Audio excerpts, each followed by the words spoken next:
Kisruh Risma versus Pemprov. PDIP minta Khofifah tidak egois. Sekretaris PDI Perjuangan Hasto Kristianto meminta agar Gubernur Jawa Timur Khofifah Indar Parawansa dan pihak gugus tugas COVID-19 Jawa Timur dapat lebih bijak dan melihat skala prioritas dalam mengambil kebijakan penanganan virus corona atau COVID-19 di wilayahnya. Hal itu ia katakan untuk merespon kekesalan Wali Kota Surabaya, Tri Risma hari ini, usai tidak kunjung mendapatkan 2 mobil tes virus corona dengan metode PCR yang berasal dari bantuan gugus tugas penanganan COVID-19 nasional.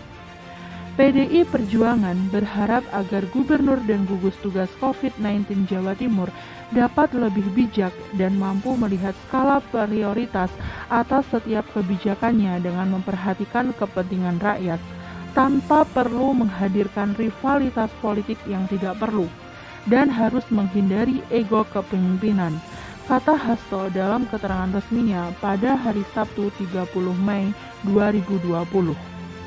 Lebih lanjut, Hasto menyayangkan bila bantuan 2 mobil laboratorium dari BNPB untuk kota Surabaya dipindahkan tanpa mempertimbangkan skala prioritas.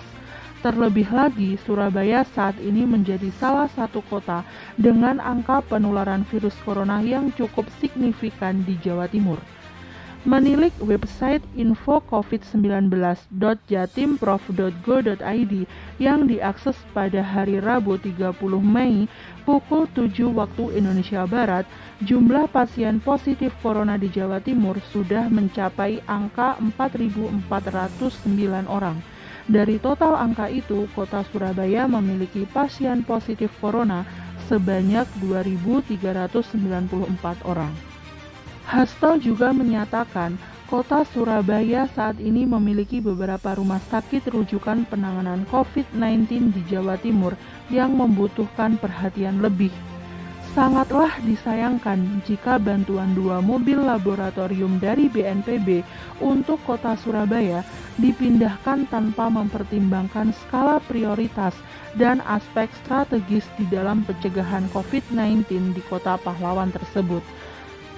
Di sisi lain, Hasto meminta agar seluruh kepala daerah yang berasal dari PDI Perjuangan wajib mengedepankan kepentingan dan kebutuhan masyarakat.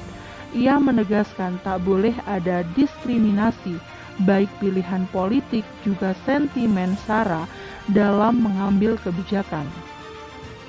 Ia mengatakan telah menginstruksi kepada seluruh struktur partai, kepala daerah, hingga pimpinan DPRD dari PDIP wajib mengeluarkan kebijakan yang berpihak pada penanganan COVID-19.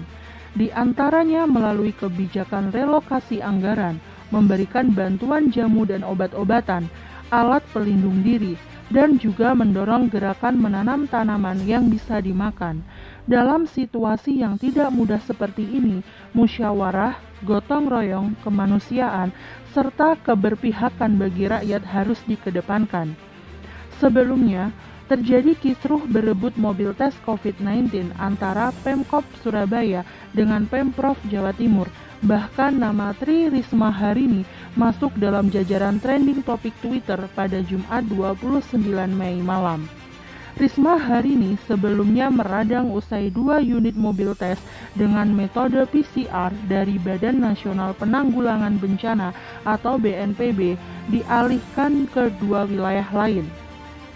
Risma menilai mobil tes PCR dari BNPB awalnya akan dipakai oleh warga kota Surabaya. Namun, hingga masyarakat berkumpul, mobil tak kunjung datang. Mobil itu kemudian diketahui digeser ke Tulungagung dan Lamongan oleh gugus tugas Jawa Timur yang berada di bawah naungan Pemprov.